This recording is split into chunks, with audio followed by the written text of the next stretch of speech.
We can only realize our vision of attaining an empowered and prosperous upper middle income society by guarding against and desisting from all forms of actions and misdeeds which undermine the national interest.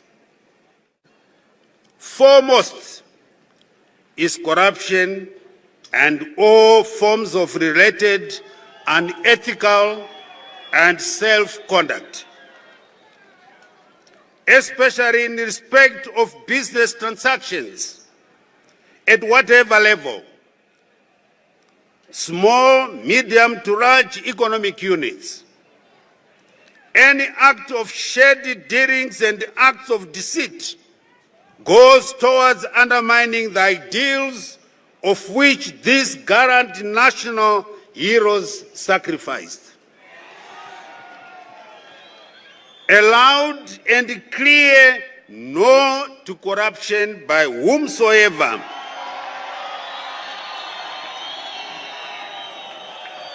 corruption aborts our quest for sustainable economic development, peace and stability.